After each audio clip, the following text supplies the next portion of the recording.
दिसतोय परक्याचा,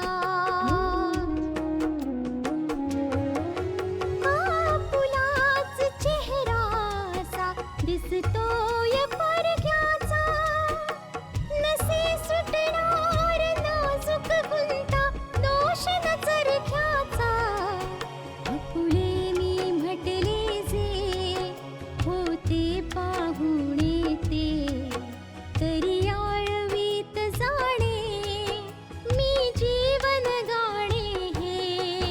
रेखा ही भाग्याची, रेखा ही भाग्याची, रेखा ही भाग्याची, रेखा ही भाग्याची.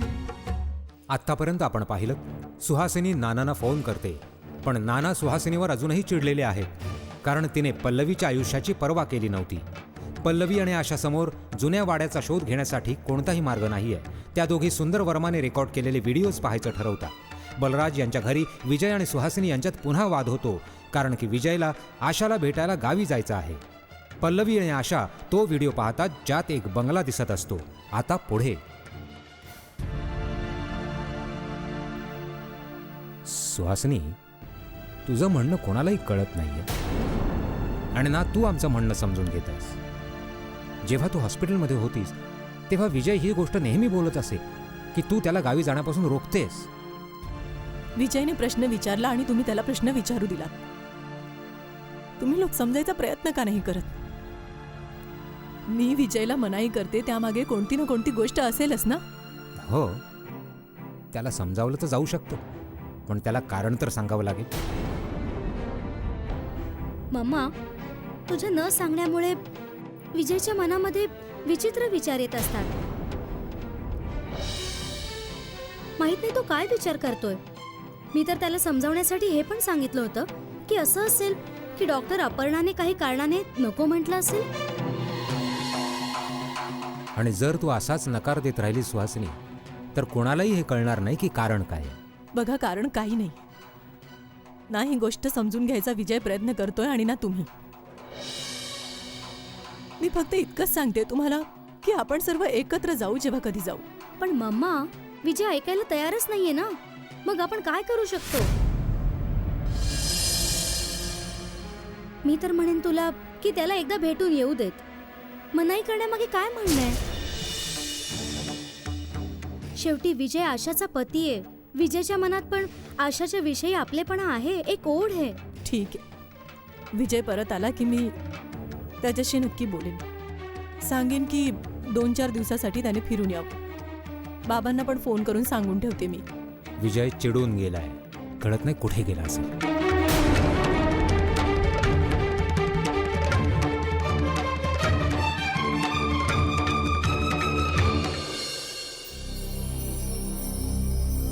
Excuse me doctor. हां, बसा. बोला. ते माझं नाव विजय अरोरा आहे आणि मला डॉक्टर अपर्णांना भेटायचंय. मीच डॉक्टर अपर्णा आहे. नाही, ॲक्च्युली माझी ज्या डॉक्टर अपर्णांची भेट झाली होती त्या कोणी दुसऱ्याच होत्या. काय बोलताय तुम्ही? हे कदाचित तुमचा काहीतरी गैरसमज होतोय. आता तुम्ही म्हणताय तर विचार करावा लागेल, पण खरं तर हेच आहे की ह्याच क्लिनिकमध्ये माझी ज्यांच्याशी भेट झाली होती त्या तुम्ही नव्हतात आणि त्यांनी सांगितलं होतं की त्यांचं नाव डॉक्टर अपर्णा आहे. तुमच्याशी तर माझी कधीच भेट झालेली नाहीये. हे पहा, हे काय प्रकरण आहे याबद्दल तर माहीत नाही, पण हे क्लिनिक माझं आहे आणि मीच डॉक्टर अपर्णा सेन आहे. जी, लक्षात आलं. Thank you very much. एक मिनिट थांबा. तुमचं बोलणं ऐकून मला स्वतःलाच आश्चर्य वाटतंय की माझ्या क्लिनिकमध्ये तुम्हाला कोण अपर्णा सेन बनून भेटलं होतं. तुमच्याकडून कुठल्या ट्रीटमेंटसाठी काही पैसे वगैरे तर नाही ना घेतले? नाही, मी कोणालाच काही पैसे नाही दिलेत. ॲक्च्युली मी इथे माझ्या वाईफच्या ट्रीटमेंटसाठी आलो होतो. काय नाव आहे तुमच्या मिसेसचं? मिसेस आशा विजय अरोरा. आशा.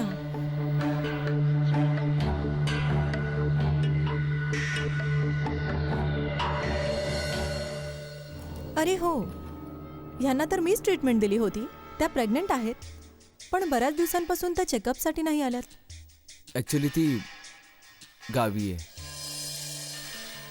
मला पण कळत आहे की हा कसला गैरसमज आहे, पण anyway thank you very much. Okay.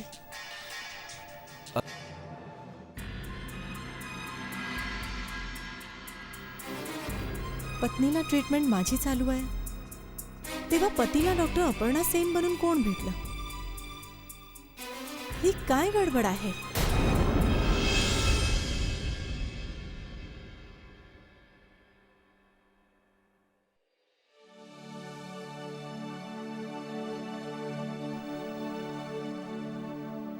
जुगनू, असा उदास नको होस. चंदाचा पत्ता लवकरच लागेल. सर्वजण प्रयत्न करतायत ना बेटा. नानू, तुम्ही आलात? माहितीये, त्या जुन्या वाड्याचा पत्ता मिळालाय. काय? पत्ता? पत्ता भेटला? हो जुगनू काका, त्या जुन्या वाड्याचा पत्ता मिळालाय. पण या भागामध्ये असा वाडा आहेच कुठे हो? जुगनू काका, याचं नाव फक्त जुना वाडा आहे. खरं तर तो एक छान असा बंगला आहे. पण तुम्हा दोघींना हे सगळं कळलं कसं? नानू, आमची ही अडचण सुंदरने दूर केली. खरं तर मला आणि पल्लवीला काही समजतच नव्हतं की काय करायचं, कसं शोधायचं. मग आम्ही विचार केला की नाही, सुंदरचे व्हिडिओ पाहावेत. आणि मग सुंदरच्या व्हिडिओमध्ये आम्हाला तो जुना वाडा दिसला. बेटा, खरंच कोणीतरी म्हटलंय की जर हिम्मत उत्तुंग असेल आणि विचार नेक असतील तर तो परमेश्वर मदतीला येऊन स्वतः रस्ता दाखवतो. खरं सांगू आशा, की तू हे काम इतक्या नेकपणाने करतेस म्हणून ईश्वर पण तुला साथ देत आहे. मोठी मम्मी, मी जुगनू काकांना वचन दिलंय की मी चंदाचा पत्ता शोधून काढेन. मी हार मानणार नाही. धन्यवाद. मला तर कळतच नाही की मी तुम्हा सर्वांचे उपकार कसे फेडायचे ते. हे उपकार नाहीये जुगनू काका. खास गोष्ट ही आहे जुगनू की जर आशा त्या टोळीपर्यंत पोहोचण्यात यशस्वी झाली तर सगळं श्रेय तुला मिळणार आहे. लोक तर हेच म्हणतील ना की केवळ तुझ्यामुळेच त्या टोळीचा छडा लागू शकला म्हणून. आशा, काय ग, तुला कळलं का की हा जुना वाडा कुठे आहे? गावाच्या आसपासच आहे का कुठे दूर आहे? हो मोठी मम्मी, खरं तर सुंदरने रस्ते पण शूट केलेत. माझा पूर्ण विश्वास आहे, जर आम्ही शोधायचा प्रयत्न केला ना तर आम्ही तो जुना वाडा नक्कीच शोधून काढू. मला पण दाखवा की. कदाचित मी पण ओळखू शकेन. तुम्ही ओळखू शकाल जुगनू काका, मी तुम्हाला दाखवते.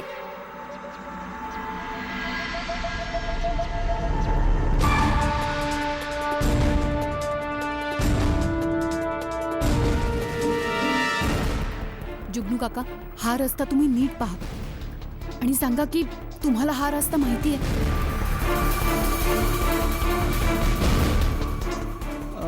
वय हा तर रानातलाच रस्ता आहे, पण हा मग बंगल्याकडे जातो. बिलकुल ओळखलं बघा, बिलकुल ओळखलं. ह्यो तोच रस्ता आहे, तोच रस्ता आहे. पल्लवी, तो वाडा दाखव जरा यांना. हो, हे बघा. जरा मला पण दाखवा ना.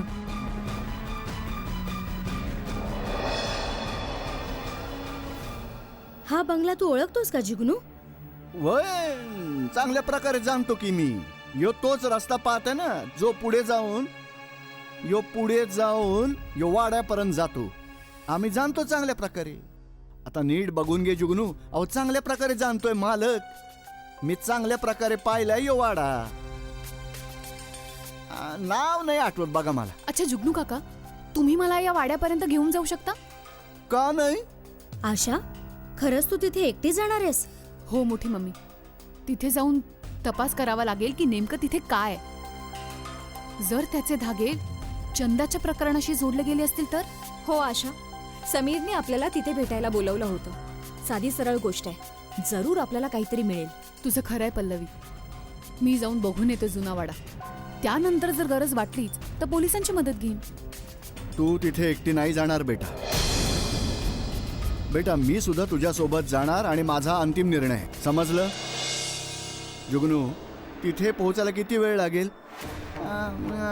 कमीत कमी 3-4 तास तर लागतीलच मला. ठीक आहे बेटा, आता तर संध्याकाळ व्हायला आली. आपण उद्या जाऊया तिथे. हा, आणि सध्या तरी ह्या बाबतीत कोणाला काही कळता कामा नये. नाही नाही मुळीच नाही. हा,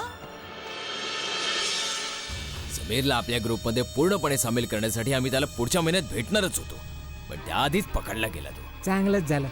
पण जर 2-3 महिन्यानंतर पकडला गेला असता तर पोलिसांच्या समोर काय पण बोलला असता. पण आता जर आपल्याविषयी काय माहीतच नाही तर बघणार काय. पण एक गोष्ट चांगली आहे की मुली आमच्या मुठीत आहेत आणि त्या कुठपर्यंत नाही म्हणणार. त्यांना कसं मनवायचं मला चांगलं ठाऊक आहे. अरे सरकार तर खूप खुश आहे तुझ्यावर आणि त्याच्यावर तो धन्यवाद पण कळवलाय. अरे सनी, सगळ्या मुली घाबरल्यात आणि त्यांनी मानले आता आपलं म्हणणं. त्यांच्यापैकी एक मुलगी आहे चंदा. ती फार जिद्दी आहे, पण ती पण मानेल शेवटी. त्या पोरीला कसं पण तयार कर. त्या पोरीनं 1-2 दिवसात त्यांच्या जागी पोहोचवायचं आहे. पण बाहेर पडल्यावर काही नाटक होता का म्हणे. या गोष्टीची काळजी घ्या. जे काही होईल बंगल्याच्या आतच होईल. काही गडबड नाही होणार. चंदाला कसं वटणीवर आणायचंय ते मी स्वतः बघून घेईन.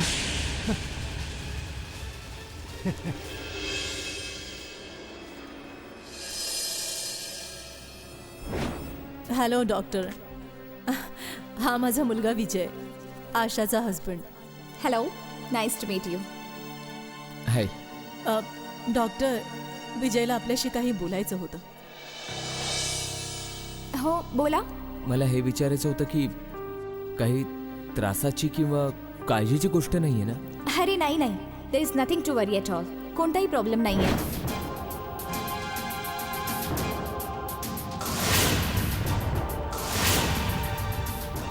मला डॉक्टर अपर्णांना भेटायचं. मीच डॉक्टर अपर्णा आहे. नाही, ॲक्च्युली माझी ज्या डॉक्टर अपर्णांची भेट झाली होती त्या कोणी दुसऱ्याच होत्या. काय बोलताय तुम्ही हे? कदाचित तुमचा काहीतरी गैरसमज झालाय. आता तुम्ही म्हणताय तर विचार करावाच लागेल, पण खरं तर हेच आहे की ह्याच क्लिनिकमध्ये माझी ज्यांच्याशी भेट झाली होती त्या तुम्ही नव्हतात आणि त्यांनी सांगितलं होतं की त्यांचं नाव डॉक्टर अपर्णा आहे. तुमच्याशी तर माझी कधीही भेट झालेलीच नाहीये. हे पहा, हे काय प्रकरण आहे याबद्दल मला काही माहीत नाही, पण हे क्लिनिक माझं आहे आणि मीच डॉक्टर अपर्णा सेन आहे.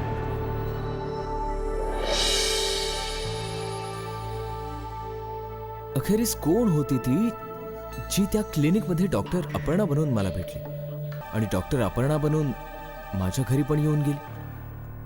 आणि जर ती डॉक्टर अपर्णा नव्हती तर मग तिने आशाला गावी पाठवण्याचा सल्ला का म्हणून दिला? कोण होती ती? काय मम्मा पण तिलाच डॉक्टर अपर्णा म्हणून समजून गेली? पण असं कसं होऊ शकतं? डॉक्टर अपर्णांनी तर हे देखील सांगितलं की आशाला ट्रीटमेंट त्यांनीच दिलेली आहे. मम्माचा गैरसमज व्हायचा तर प्रश्नच उद्भवत नाही. मम्माने कसं मानलं की ती डॉक्टर अपर्णा आहे? मला वाटतं काही ना काहीतरी गोष्ट आहे आणि आता तर मला गावी जावंच लागेल. भले काही बहाणा करून जावं लागेल, कुठे दुसरीकडे जातोय असं सांगण्याचा बहाणा करावा लागेल. मम्माला विचारण्यात तर काहीच अर्थ नाही, कारण की तिला तर कुठल्याही प्रश्नाचं सरळ उत्तर द्यायचंच नाहीये ना.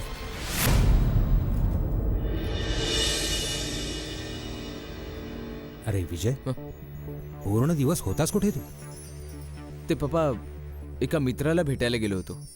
काय लवकरच त्याचं लग्न होणार आहे तर त्याचं अभिनंदन करायला गेलो होतो. विजय, तू नाराज होऊन निघून गेला होतास ना? ठाऊक आहे मम्मा किती अपसेट होती. आम्ही सुहासिनीला बरंच समजावण्याचा प्रयत्न केला, आणि तिने शेवटी मानलं सुद्धा. ती म्हणत होती की विजयला सांगा की 4-6 दिवसानंतर गावी जाऊन फिरून ये. 4-6 दिवस कशाला पप्पा? आता विजयच्या जेव्हा मनात येईल तेव्हा निघून जाईल. नाही दीदी, आता ममाने 4-6 दिवस म्हटले तर 4-6 दिवसानंतरच जाईन. ठीक आहे, जेव्हा जायचं असेल तेव्हा जा. आता ही गोष्ट संपवून टाका भाऊ, आणि आशाला फोन करून सांग जरा की तू येतोयस म्हणून. ठीक आहे पप्पा. रिद्धिमा, सुहासिनीला बोलाव. जेवणाचं बघ, खूप जोरात भूक लागली. हो पप्पा.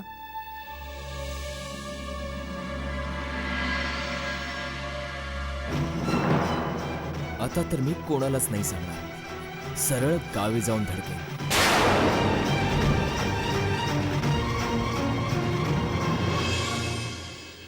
किती चांगलं झालं असतं ना की मी देखील तुझ्या बरोबर आले असते. नाही पल्लवी, हे बरोबर नाहीये. काय बरोबर नाहीये? तुला मला घेऊनच जायचं नाहीये. अरे घ्या गोळ्या घ्या आता. चल, औषधं घे. हे इतकं दूध. अहो घ्या की, चांगलं आहे. घ्या घ्या घ्या. जुगनू काका, तुमची सगळी तयारी झाली? नाही, मी नाही जाणार तिथं. तिथं तर आमच्या सगळे ओळखी पाळखीच आहेत ना. आता काय करणार, भगवंतानं अशी पर्सनॅलिटी दिली आहे ना, जो एकदा बघतो तो ओळखूच लागतो बघा. आता जर का मी तिथे गेलो तर समजा उघड होईल ना, त्यात तुम्ही लोक पण सोबत असणार. हो आशा, कुठे ह्या गोष्टीच्यामुळे गोष्ट बनता बनता बिघडून जाईल. मग ते लोक अलर्ट होतील. रेखा ही भाग्याची. हो पल्लवी, पण जावं तर लागेलच ना. मी विचार केलाय की मी आणि नानू टुरिस्ट बनून जाऊ आणि जुगनू काका आमचे गाईड.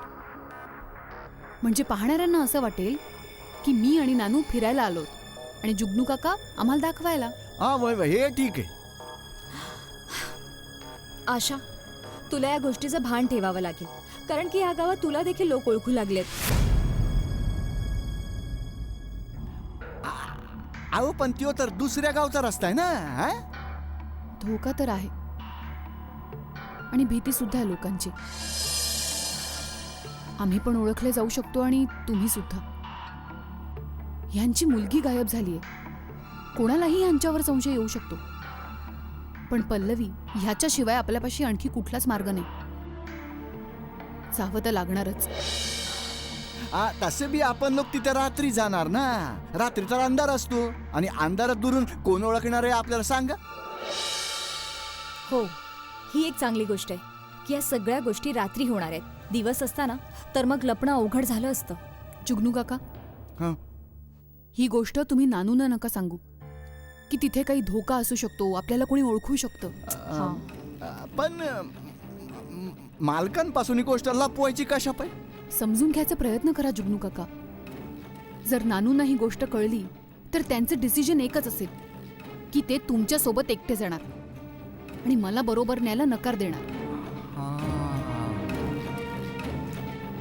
पण मला तिथे जायचंय जुगनू काका, तुम्हाला कळतंय ना? ठीक आहे ठीक आहे ठीक आहे, आम्ही मालकाला काही नाही सांगणार. हा. भगवान करो उद्या सर्व काही नीट पार पडो. चल, फार शहाणा समजतोस ना? खरं नाही सांगणार, लय शहाणा आहेस. बस एकदा, फक्त एकदा मला परमिशन मिळू दे रिमांडची. तू काय, तुझा बाप पण बोलेल. हे घे बघाड. हॅलो. हॅलो, कसे आहात इन्स्पेक्टर साहेब? मी छान आहे, आपण कसे आहात? इन्स्पेक्टर साहेब, मी यासाठी फोन केला होता की त्या समीरने आणखी काही सांगितलं का? नाटक करतोय. काही नाही सांगितलं त्या टोळीच्या बाबतीत. बस न्यायालयात घेऊन चाललोय त्याला, आणि जेव्हा काही दिवसांचा रिमांड मिळाला की तो काय, त्याचा बाप पण बोलेल. तुम्हाला काय वाटतं इन्स्पेक्टर साहेब, त्याला न्यायालय रिमांडवर पाठवेल का? कारण समीरने तोंड उघडलेलं नाहीये आणि आपल्यापाशी पुरावा पण नाहीये. पुरावा आहे माझ्यापाशी. याच्या आधी जी गावातून मुलगी पळून गेली होती, तिला पळून नेणारा पण हाच होता, आणि त्या गोष्टीचा पण पुरावा मिळालाय मला. साक्ष देण्यासाठी मुलीचे आई वडील हजर राहणार आहेत. मी पूर्ण प्रयत्न करेन की न्यायालय याला रिमांडवर पाठवल्याचे. आता बाकी बघूया न्यायालय काय करते. ठीक आहे इन्स्पेक्टर साहेब, जे पण होईल तुम्ही नक्की कळवा मला. हो धन्यवाद. जी धन्यवाद. चला घेऊन या याला.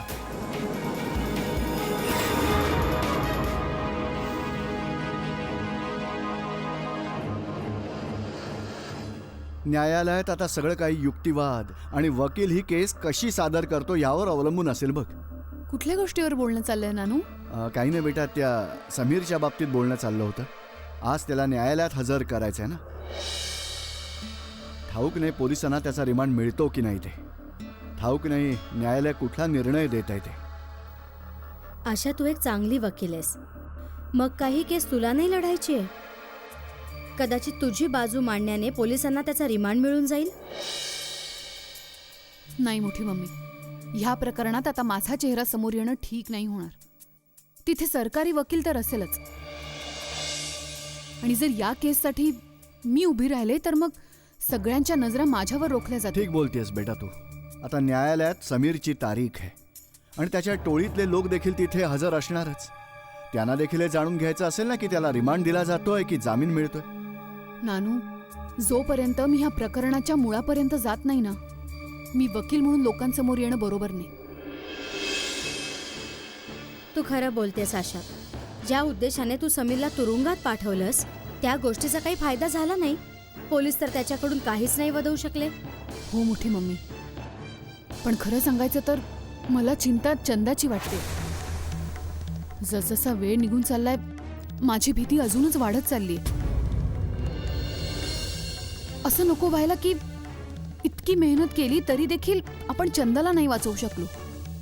काळजी करण्यासारखी गोष्ट तर आहे, पण आपण भगवंतावर भरोसा ठेवूनच पुढे जाऊ शकतो ना.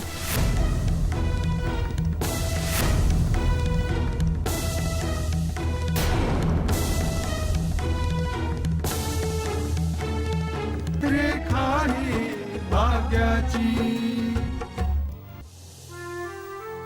ज्या प्रकारे आज मी माझ्या चुकांमुळे पश्चाताप करते, तुम्हा सर्वांना पण आपल्या चुकांबद्दल पश्चाताप वाटतोय ना?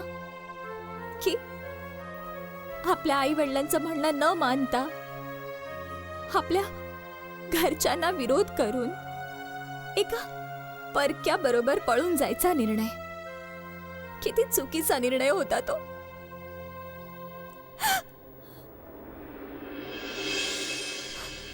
तू तर त्याच्यावर प्रेम करत होतीस ना? हा, आणि त्याच्या प्रेमात पडून तू पण स्वतःच्या आई वडिलांच्या इज्जतीचा विचार नाही केलास. ज्या सुखाच्या शोधामध्ये तू निघाली होतीस ते तर मिळालं नाही.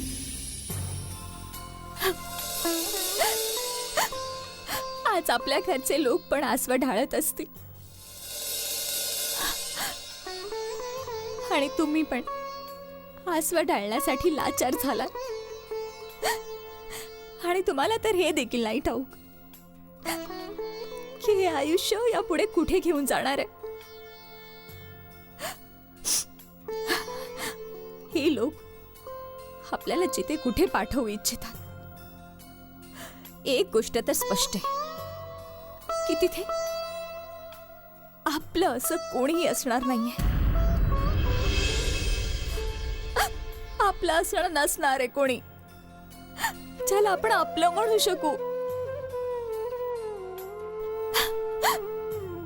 तसलं आयुष्य आपल्यासाठी मरणापेक्षाही वाईट आहे. पण आता यांच्या जाळ्यातून निसटणं देखील फार मुश्किल आहे. हे आपल्याला जगायचं स्वातंत्र्य तर नाही देणार,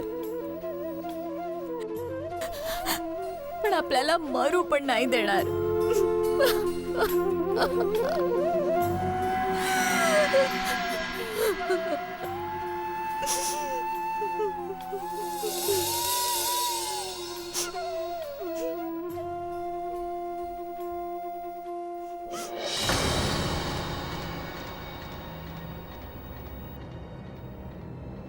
माझं बोलणं तुझ्या डोक्यात शिरलं असेलच ना? मला काही नाही समजायचंय आणि नाही जायचंय कुठे. मला माझ्या बाबांकडे जायचंय बस. मंगल, या मुलीने तर माझ्या डोक्याची वाट लावली आहे. हिला जिवंत नाही राहायचंय काय? हो, नाही जगायचंय मला. आता तर विजय पण मला सरळ सरळ विचारतोय की मी त्याला गावी जाण्यापासून का रोखतेय ते. त्याच्या प्रश्नांचं माझ्यापाशी कोणतंही उत्तर नाहीये गायत्री ताई. आता विजय येणार आहे. विजयच्या येण्यानंतर कोणतं सत्य लपू शकेल का? किंवा